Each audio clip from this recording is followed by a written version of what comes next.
Hello दोस्तों, स्वागत है हमारे YouTube चैनल डियर लर्नर्स में। और आज की क्लास में हम लोग पढ़ेंगे साइंस के इम्पोर्टेंट क्वेश्चंस के बारे में, यानी जो भी पेपर 2 सीटेट एग्जाम में पूछे गए साइंस के क्वेश्चन हैं उनके बारे में हम डिस्कस करेंगे आज की क्लास में। तो चलिए स्टार्ट करते हैं आज की क्लास को और देखते हैं आज का सबसे पहला क्वेश्चन। तो पहला क्वेश्चन है, यहाँ पर एक कथन और कारण दिया हुआ है और आपको बताना है कौन सा सही है कौन सा गलत है। तो यहाँ पर है, अस्सोनाल चुंबक एक अति प्रबल चुंबक है। तो देखिए, बात करें अस्सोनाल चुंबक की, यहाँ पर बात की जा रही है, यानी जो घोड़े की नाल में लगा हुआ चुंबक है वो एक अति प्रबल चुंबक होता है।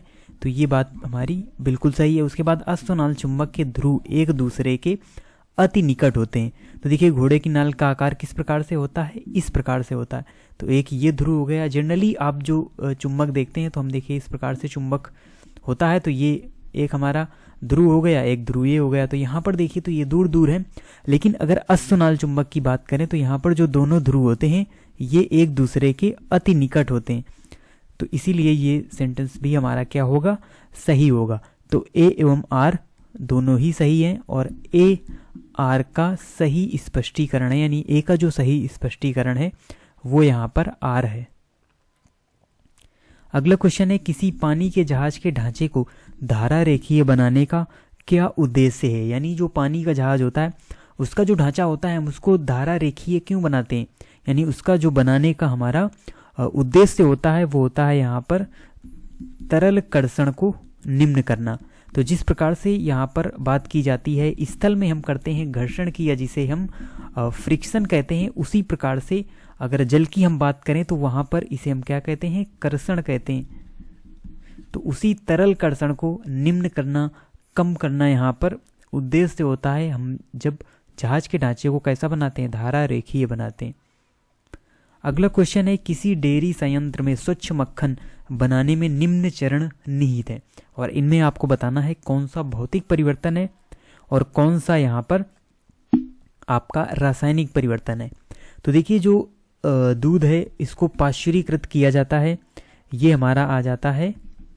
देखिए, जो भौतिक परिवर्तन है उसको हम P से डिनोट करेंगे और जो हमारा रासायनिक परिवर्तन है उसे हम C से डिनोट करेंगे। तो देखिए, दूध पाश्चुरीकृत किया जाता है, ये हमारा एक भौतिक परिवर्तन है। फिर दूध का दही जमाया जाता है और दूध का दही में जमना, ये हमारा एक रासायनिक परिवर्तन है। उसके बाद दही को अपकेंद्र में विलोकर मक्खन अलग किया जाता है। तो ये हमारा परिवर्तन कैसा है, ये हमारा भौतिक परिवर्तन है। फिर मक्खन को गर्म कर स्वच्छ मक्खन प्राप्त किया जाता है, ये हमारा केमिकल परिवर्तन है। और छान कर पैक किया जाता है, ये हमारा भौतिक परिवर्तन है। तो ए, सी और ई ये हमारे भौतिक परिवर्तन है और बी और डी यहाँ पर रासायनिक परिवर्तन की श्रेणी में आते हैं। और ये हमारी मक्खन या घी तैयार करने की पूरी विधि है। यहाँ पर निम्नलिखित उपयोगों के आधार पर बहुलकों की पहचान करना, यानी किस बहुलक का उपयोग यहाँ पर किया जाता है। ऊपर यहाँ पर ए, बी और सी, डी के नाम से डिनोट है और नीचे उनके नाम भी दिए हुए हैं। तो देखिए, जो ए नंबर है, यानी कि अगर हम बात करें तो यहाँ पर उपयोग से आपको पता लगाना है वो कौन सा बहुलक है। तो देखिए, नाजुक वस्तुओं एवं पैकिंग में भरावन सामग्री के लिए उपयोग में लाया जाता है। क्या लाया जाता है, तो ये हमारा यहाँ पर लाया जाता है जो पॉलीस्टाइरीन है, ये यहाँ पर उपयोग में लाया जाता है। किसके लिए, जो नाजुक वस्तुएं हैं उनकी पैकिंग के लिए पॉलीस्टाइरीन का हम यूज करते हैं। फिर आता है विद्युत धारा में बाहरी विद्युत रोधी परत के लिए कौन प्रयुक्त होता है, तो यहाँ पर यूज करते हैं हम पीवीसी का। फिर विद्युत उपकरण निर्माण में प्रयुक्त होता है कौन, बेकेलाइट का हम यूज करते हैं। बेकेलाइट के बहुत सारे स्विच वगैरह आते हैं, हम देखते हैं। बोतलों और जारों के निर्माण में प्रयुक्त करते हैं हम किसका, पॉलीएस्टर का। तो सही आंसर होगा हमारा फर्स्ट नंबर। तो ये बहुलक ही जो है उनका यूज यहाँ पर किया जाएगा। अगला क्वेश्चन है, राधिका दो समान सेलों को श्रेणी क्रम व्यवस्था को दो बल्बों को श्रेणी क्रम व्यवस्था से जोड़ती है। उसे क्या करना चाहिए कि बल्ब का जो उद्दीपन है वो मंद हो जाए। तो यहाँ पर जो राधिका है वो श्रेणी क्रम में यहाँ पर दो बल्ब को आपस में जोड़ देती है। अब उसको क्या करना चाहिए कि जो बल्ब है उसका उद्दीपन क्या हो जाए, मंद हो जाए। और ऐसा करने के लिए उसे क्या करना होगा, एक सेल को एक धातु की तार के टुकड़े में बदलना होगा, यानी जो उसमें एक सेल लगा हुआ होगा उसको एक धातु की तार के टुकड़े से बदलना होगा और तब उद्दीपन यहाँ पर मंद हो जाएगा। अगला क्वेश्चन है, देखिए काफ़ी बड़ा क्वेश्चन है। ब्रेड तथा अन्य बेकरी उत्पादों को बनाने में ए का उपयोग किया जाता है, यानी किसका उपयोग किया जाता है? तो देखिए जो ब्रेड है या अन्य बेकरी उत्पाद हैं इनको बनाने के लिए हम यूज करते हैं यीस्ट का। और देखिए पहले है लैक्टोबैसिलस और फिर दो ऑप्शन हमारे बचे, तो इनमें ईस्ट है, तो दो तो पहले ही हमने क्या कर लिए, एलिमिनेट कर लिए। और इस प्रक्रिया को क्या कहा जाता है? तो जो इससे बनाने की प्रक्रिया होती है उसे हम क्या कहते हैं? उसे हम किण्वन कहते हैं। फिर आता है ऑक्सीजन की उपस्थिति में जो यीस्ट है वो शर्करा को सी में विघटित कर देता है, यानी वो इसे किस में विघटित कर देता है? तो ये शर्करा को CO2 में विघटित कर देता है। तो यहाँ तक दोनों ही ऑप्शन हमारे सेम हो रहे हैं। और इस प्रक्रिया को हम क्या कहते हैं? इस प्रक्रिया को हम वायवीय श्वसन कहते हैं। उसके बाद डी गुथे हुए आटे में बुलबुले उत्पन्न कर ई में वृद्धि करता है। और ई यहाँ पर क्या है? तो ई यहाँ पर होता है आयतन, और इससे हमारा जो आंसर नंबर सी है वो यहाँ पर सही हो जाता है, क्योंकि द्रव्यमान में यानी वृद्धि नहीं करता बल्कि आयतन में वृद्धि करता है। अगला क्वेश्चन है, पृथ्वी से हम चंद्रमा की जो प्रावस्थाएं देखते हैं वे सूर्य, पृथ्वी और चंद्रमा की सापेक्ष स्थितियों में परिवर्तन के कारण है। निम्न में से कौन सा कथन सही है? तो देखिए 5 कथन यहाँ पर दिए हुए और आपको बताना है कि वो कौन कौन से कथन सही हैं। जैसा कि हमको चंद्रमा की कई सारी अवस्थाएं देखते हैं, चंद्रमा कभी छोटा होता है, कभी बड़ा होता है, कभी फुल मून होता है और कभी होता ही नहीं है। तो इसमें क्या चीज़ें डिपेंड करती हैं वो आपको बताना है। तो देखिए पूर्ण चंद्रमा के दिन पृथ्वी सूर्य और चंद्रमा के बीच में आ जाती है। तो देखिए जो पृथ्वी है सूर्य और चंद्रमा के बीच में आ जाएगी तो उस दिन हमें पूर्ण चंद्र दिखाई देगा। पूर्ण चंद्रमा के दिन ऐसा होता है। और अमावस के दिन चंद्रमा पृथ्वी एवं सूर्य के बीच में आ जाता है। तो ये देखिए हमारी पृथ्वी है और ये है आपका सूर्य, और पृथ्वी एवं सूर्य के बीच में ये आपका आ गया चंद्रमा। देखिए ये अगर चंद्रमा पृथ्वी और सूर्य के बीच में आ जाएगा तो क्योंकि सूर्य का ही प्रकाश इस पर पड़ता है तो ये बीच में आ गया, तो पृथ्वी पर हमें चंद्रमा की रोशनी नहीं दिखाई देगी और इसीलिए जो चंद्रमा है वो हमको अमावस्या को दिखाई नहीं देता और काली रात इस दिन होती है। तो ये इसीलिए होता है क्योंकि अमावस्या के दिन जो चंद्रमा है पृथ्वी और सूर्य के बीच में आ जाता है। तो ये बात हमारी सही है। और पूर्ण चंद्रमा के दिन पृथ्वी सूर्य और चंद्रमा के बीच में आ जाती है, इसलिए पूरी रोशनी उसकी यहाँ पर दिखाई देती है। तो ये भी हमारा सही है। फिर अब पूर्ण चंद्रमा के दिन चंद्रमा पृथ्वी एवं सूर्य के बीच में होता है। देखिए पृथ्वी एवं सूर्य के बीच में होगा तो वो हमको दिखाई नहीं देगा, तो पूर्ण चंद्रमा कोई केस बनता ही नहीं है, ये भी कथन गलत है। और अमावस्या के दिन सूर्य चंद्रमा और पृथ्वी के बीच में होता है। देखिए सूर्य का पृथ्वी और चंद्रमा के बीच में नहीं होता है। तो यहाँ पर जो सही है वो केवल ए और बी कथन ही सही है। अगला क्वेश्चन है मानव नेत्र से रिलेटेड, यानी यहाँ पर आपको बताना है मानव नेत्र के भाग और उनके कार्य कौन कौन से हैं। तो देखिए जो कार्निया है, कार्निया का क्या कार्य होता है? तो इसका कार्य होता है इससे प्रकाश नेत्र में प्रवेश करता है। उसके बाद जो परितारिका होती है इसका कार्य क्या होता है? इसका कार्य होता है उसमें प्रवेश करने वाली, नेत्र में प्रवेश करने वाली प्रकाश की मात्रा को नियंत्रित करना। फिर आती है पुतली, और पुतली का जो कार्य होता है वो होता है यहाँ पर देखिए 2 ऑप्शन यहाँ पर सेम दे दिए गए हैं, और जो पुतली है या कार्निया है दोनों का ही यूज यहाँ पर किस लिए होता है? यानी प्रकाश नेत्र में प्रवेश करता है पुतली के माध्यम से भी, कार्निया के माध्यम से ही, सेम ही चीजें दोनों में लिखी हुई है। उसके बाद आता है कौन सा? दृष्टिपटल, और दृष्टिपटल यहाँ पर प्रतिबिंबित के लिए स्क्रीन का काम करता है। तो यहाँ पर जो सही आंसर हमारा होगा वो कौन सा होगा? ए का 4 बी का 1। तो सही आंसर है सेकंड नंबर, ए का 4 बी का 1 सी का 5 डी का 2 और ई का 3rd नंबर। अगला क्वेश्चन है यहाँ पर कथन है और 3 कथन उससे जुड़े हुए यहाँ पर दिए गए हैं और सही विकल्प का आपको चुनाव करना है। तो गाजर के पौधों की जो पत्तियां हैं उनमें जालिका रूपी सिरा विन्यास होता है। तो देखिए जो गाजर का पौधा होता है, गाजर तो हमारी जमीन के अंदर होती है लेकिन जिसका पौधा ऊपर होता है और उसमें पाया जाता है जालिका रूपी सिरा विन्यास। तो ये हमारा सही है। फिर आता है जिन पौधों में मूसला जड़ होती है उसकी पत्तियों में जालिका रूपी सिरा विन्यास होती है। तो ये भी हमारा कथन सही है, क्योंकि जो गाजर का पौधा होता है उसमें मूसला जड़ ही पाई जाती है और इसीलिए उसकी पत्तियों में जालिका रूपी शिराविन्यास हमको देखने को मिलता है। और पिछली क्लास में हमने पढ़ा था घास के पौधे के प्रेक्षण के बारे में, जिसमें घास के पौधे में होती हैं कैसी जड़ें, रेशेदार जड़ें, और इसलिए उसमें जो जालिका रूपी शिराविन्यास है वो नहीं पाया जाता। रेशेदार जड़ों वाले पौधों की पत्तियों में जालिका रूपी शिराविन्यास होता है, तो ये कथन हमारा गलत है। जड़ों के प्रकार एवं पत्तियों के शिराविन्यास में कोई संबंध नहीं है, ये भी कथन गलत है इनमें, क्योंकि आपस में संबंध होता है। तो यहाँ पर ए व S1 तो सही है और ए का समर्थन S1 करता भी है, तो ये दोनों ही हमारी सही है, क्योंकि वही बात यहाँ पर कही गई है कि जिसमें मूसला जड़ें होती हैं उसमें जालिका रूपी शिराविन्यास पाया जाता है और गाजर के पौधे में ऐसा देखने को मिलता है। अगला क्वेश्चन है पौधे में निषेचन और परागण के संदर्भ में कौन सा कथन सही है। तो देखिए, पौधे का अंडाशय परिपक्व होकर फल बनता है, बिल्कुल सही बात है। पौधे की निषेचन के बीज निषेचन के लिए बीजांड बनाते हैं, ये हमारा कथन सही नहीं है।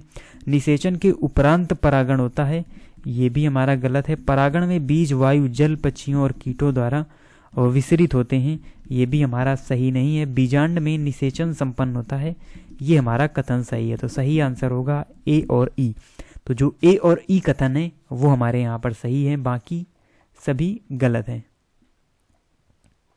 अगला क्वेश्चन है श्वेत रक्त कोशिकाएं, जिन्हें हम WBC कहते हैं, व्हाइट ब्लड सेल्स कहते हैं, रोग उत्पादक जीवों से लड़ने में सहायता करती हैं। तो बिल्कुल सही बात है। WBC का कार्य क्या होता है, यानी हमको इम्यूनिटी प्रदान करना, यानी कि शरीर को प्रतिरक्षा प्रदान करना इनका काम होता है। श्वेत रुधिर कोशिकाओं का या श्वेत रक्त कोशिका जिसे हम कहते हैं, एक श्वेत रक्त कोशिका अपना आकार बदल सकती है, तो ये भी बात हमारी सही है, यानी ए और आर दोनों सही हैं और ए का सही स्पष्टीकरण आर है। अगला क्वेश्चन है, यहाँ पर एक सारणी दी गई है, XYZ के द्रव्यमान और आयतन दिए गए हैं। द्रव्यमान 4, आयतन 1, द्रव्यमान 8, आयतन 10, द्रव्यमान 6, आयतन 3। तो द्रवों की समान मात्रा 5 ml जल से भरी एक परख नली में डाली गई। परख नली में ऊपर से नीचे द्रवों का क्रम क्या होगा यदि जल का घनत्व तो इतना दिया हुआ है। तो आपस में देखिए यहाँ पर संबंध ही जो है वो यहाँ पर बताया गया है और इनका जो क्रम होगा वो होगा यहाँ पर Y आएगा, उसके बाद जल आएगा, फिर Z आएगा, फिर X आएगा। अगला क्वेश्चन है, आप अपने मोबाइल फोन की ध्वनि की प्रबलता बढ़ाते हैं जब ध्वनि की आवृत्ति में क्या परिवर्तन होता है। आप अपने मोबाइल की ध्वनि की प्रबलता बढ़ाते हैं तो ध्वनि की आवृत्ति में क्या परिवर्तन होता है, ये आपसे पूछा गया है। तो देखिए, प्रबलता हमने पिछली क्लास में पढ़ा था, आयाम स्क्वायर के समानुपाती होती है, लेकिन प्रबलता का आवृत्ति से कोई भी संबंध नहीं होता, यानी प्रबलता नॉट डिपेंड ऑन आवृत्ति या फ्रीक्वेंसी पर डिपेंड नहीं करती, इसलिए ध्वनि की जो आवृत्ति है वो यहाँ पर क्या रहेगी, समान रहेगी। अगर यहाँ पर आयाम से रिलेटेड चीजें दी होती तो वो उसके संबंध के समानुपाती होता है। अगला क्वेश्चन है, ऊष्मा के स्थानांतरण के माध्यम के संबंध में कौन सा कथन सत्य नहीं है, आपको बताना है कौन सा कथन सत्य नहीं है। तो संवहन केवल द्रवों और गैसों में हमको देखने को मिलता है, तो ये देखिए सही है। गैसों में विकिरण नहीं हो सकता, गैसों में विकिरण नहीं हो सकता, तो ये भी हमारा गलत है। उसके बाद आपको बताना है कौन सा सत्य नहीं है। तो चालन गैसों में हो सकता है, तो ये कथन हमारा सत्य नहीं है, क्योंकि जो चालन है वो हमारा केवल ठोस में देखने को मिलेगा। तो जो चालन होता है वो केवल ठोस में होता है, उसके अलावा संवहन आपको द्रवों और गैसों में यहाँ पर दिखेगा, तो वो कथन हमारा सत्य हो जाएगा। लेकिन आंसर हमारा यही सत्य होगा जो सत्य नहीं है। तो काफ़ी ज़्यादा कन्फ्यूजन इसमें होता है जब आपसे पूछा जाता है नॉट ट्रू, यानी कि सत्य नहीं है, वो कथन आपको बताना है। और वहाँ पर दिए हुए 3 फैक्ट सही होते हैं और 1 फैक्ट गलत होता है, और ये फैक्ट यहाँ पर गलत है कि चालन गैसों में हो सकता है। अगला क्वेश्चन है, धातु X, धातु Y तथा धातु Z को क्रमशः लवणीय विलयनों में विस्थापित करती है। धातु Y धातु W को उसके लवणीय विलयन से विस्थापित करती है, किंतु Z धातु W को उसके लवणीय विलयन से विस्थापित नहीं करती। सर्वाधिक और न्यूनतम अभिक्रियाशील धातुएं कौन सी हैं। तो देखिए अब आपको नाम भी दे दिया जाता है, जैसे पिछली क्लास में हमने क्वेश्चन किया था तो वहाँ पर नाम दिए हुए थे, जिंक एल्यूमिनियम को यहाँ पर प्रतिस्थापित कर सकता है नहीं कर सकता है, कॉपर कर सकता है नहीं कर सकता, इस प्रकार से यहाँ पर दिया गया है। तो देखिए बात करें अगर सर्वाधिक अभिक्रियाशील धातु कौन सी होगी, जो सभी को विस्थापित कर देगी, यानी कि X है जो सभी को विस्थापित कर रहा है, तो ये हमारा सर्वाधिक अभिक्रियाशील धातु हो गई। उसके बाद जो न्यूनतम अभिक्रियाशील है वो कौन सी है, तो देखिए W को विस्थापित कर रही है Y, यानी Y होगी W के ऊपर, किंतु Z धातु W को विस्थापित नहीं कर पाता, तो Z W को नहीं कर पाता इसलिए, यानी कि Z सबसे नीचे है, तो XZ सही होगा हमारा सर्वाधिक और न्यूनतम के केस में। अगला क्वेश्चन है, यहाँ पर आपको बताना है, पहचान करनी है कौन कौन से यहाँ पर तत्व हैं। देखिए एक अधात्विक स्नेहक, तो अधात्विक स्नेहक कौन सा होता है, तो ये है फास्फोरस। फिर आता है एक धातु जो जल से अभिक्रिया नहीं करती किंतु भाप से अभिक्रिया करती है, और ये है Zn यानी कि जिंक। एक धातु जो बेकिंग पाउडर की संगठक है, तो बेकिंग पाउडर यहाँ पर जो बेकिंग पाउडर में क्या होता है, सोडियम होता है। उसके अलावा एक अधातु जो पटाखों में प्रयुक्त होती है और वो है सल्फर, तो सही आंसर होगा फास्फोरस, जिंक, सोडियम, सल्फर, यहाँ पर सही आंसर इसके होंगे। अगला क्वेश्चन है यहाँ पर, ए मुख्य ग्रंथि कहलाता है क्योंकि वह बी सी थायराइड और अधिवृक्क ग्रंथियों से हार्मोनों के स्राव को नियंत्रित करता है। तो देखिए ए मुख्य ग्रंथि ऐसी कौन सी ग्रंथि है जो बी सी यानी कि थायराइड और अधिवृक्क ग्रंथियों से यहाँ पर हार्मोनों के स्राव को नियंत्रित करता है, तो ए हो जाएगी हमारी पीयूष ग्रंथि, जिसे मुख्य ग्रंथि या मास्टर ग्लैंड भी कहा जाता है। और ए यानी कि पीयूष ग्रंथि हार्मोन डी को स्रावित करती है। तो ये देखिए जो हार्मोन पीयूष ग्रंथि के द्वारा यहाँ पर स्रावित किया जाता है वो है वृद्धि हार्मोन। तो पीयूष और वृद्धि हार्मोन होना चाहिए जिसका उत्पादन किशोरावस्था में क्या हो जाता है, बढ़ जाता है, क्योंकि जो वृद्धि हार्मोन है किशोरावस्था में बालक की क्या होती है, वृद्धि होती है। तो इसलिए जो ई में है यानी सबसे जो बाद में आएगा वो बढ़ना आएगा, तो जो पीछे घटने वाले ऑप्शन है वो गलत हो जाएंगे, और पहले नंबर पर पीयूष ग्रंथि आनी चाहिए और यहाँ पर आना चाहिए वृद्धि हार्मोन। तो सही आंसर होगा डी नंबर, पीयूष अंडाशय और वृषण से यानी थायराइड और अधिवृक्क ग्रंथियों से हार्मोनों के स्राव को नियंत्रित करता है, और ए यानी कि पीयूष ग्रंथि वृद्धि हार्मोन को स्रावित करती है जो किशोरावस्था में वृद्धि करता है। तो देखिए एक क्वेश्चन में ही 5-5 क्वेश्चन आपसे पूछे गए हैं, तो यही तो है सीटेट। अगला क्वेश्चन है यहाँ पर, कवक के संदर्भ में कौन से जो कथन है वो यहाँ पर सत्य हैं। कवक यानी यहाँ पर बात की जा रही है फंगाई की, तो वे पौधे हैं, बिल्कुल सही बात है, पौधे तो होते हैं कवक। उसके बाद वे प्रकाश संश्लेषण की प्रक्रिया संपन्न नहीं कर सकते, तो ये भी हमारा देखिए कथन सत्य है, प्रकाश संश्लेषण की क्रिया कवक नहीं कर सकते। सभी कवक एक कोशिकीय हैं, ये गलत है। कुछ कवक प्रतिजैविकों के उत्पादन में सहायता करते हैं, तो ये भी बिल्कुल सही बात है हमारी, यानी कि जो आंसर सही होगा वो होगा ए, बी और डी। तो ए, बी, डी हमारा सही आंसर यहाँ पर होगा। अगला क्वेश्चन है यहाँ पर, रीना वमन से पीड़ित है और भूख ना लगने से पीड़ित है, यानी जो रीना है उसको भूख नहीं लगती। चिकित्सक ने इसे जल के प्रदूषण से उत्पन्न एक विषाणु जनित रोग माना है। तो देखिए ये आपके लिए एक क्लू का कार्य करेगा कि विषाणु जनित रोग, रीना किससे पीड़ित है आपको बताना है, और जो लक्षण उसमें दिख रहे हैं वो है भूख का ना लगना, और ये जल के प्रदूषण से होने वाला रोग बताया गया है, विषाणु जनित यानी कि वायरस से होने वाला रोग बताया गया है। अब देखिए यहाँ पर आप ऑप्शन एलिमिनेशन ट्रिक का यूज करेंगे, तो हैजा यहाँ पर जिसे हम कालरा कहते हैं, विब्रियो कॉलेरी, और ये जीवाणु जनित रोग है, तो ये तो आंसर होगा नहीं। पेचिस ये भी आपका जीवाणु जनित रोग है, ये भी आंसर नहीं होगा। और नीचे है टाइफाइड साल्मोना टाइफी जीवाणु, तो एक ही यहाँ पर आंसर हुआ जो कि वायरस से होने वाला रोग है, और वो है हेपेटाइटिस, और इसे यकृत शोध भी कहते हैं, यानी ये लीवर से रिलेटेड रोग है, और इसमें भूख न लगना और जल के प्रदूषण से यानी भूख न लगना आदि जो लक्षण है वो हेपेटाइटिस के होते हैं। अगला क्वेश्चन है, मृदा ए की निम्न जल वहन क्षमता है और उच्च अंतः श्रवण दर है। इस मृदा में जैविक पदार्थ का स्तर कम है। इस मृदा बी की जल वहन क्षमता उच्च है। तो आपको बताना है कौन सी ऐसी मृदा है जिसकी निम्न जल वहन क्षमता होती है। तो ऐसी जो हमारी हम ये कह लें मृदा है वो है बालू, या जिसे हम क्या कहते हैं, जिसे हम रेत भी कहते हैं। बालू को ही हम रेत कहते हैं। तो देखिए ऑप्शन में दिया हुआ है, बालू दिया जाए रेत दिया जाए, दोनों ही यहाँ पर सही होंगे।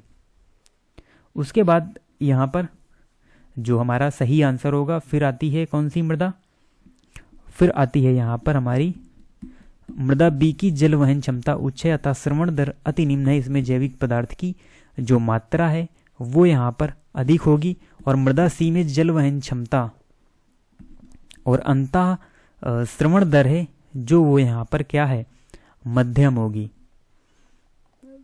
तो यहाँ पर सही आंसर जो आपका होगा वो आप यहाँ पर देख सकते हैं, और वो होगा आपका बी नंबर, यानी कि रेत, चिकनी मिट्टी और गाद यहाँ पर सही आंसर होगा। तो ये हमारे आज के इंपॉर्टेंट क्वेश्चन थे जो हमने डिस्कस किए साइंस से रिलेटेड। मिलते हैं आपसे नेक्स्ट वीडियो में न्यू इंपॉर्टेंट क्वेश्चन के साथ, और तब तक के लिए धन्यवाद।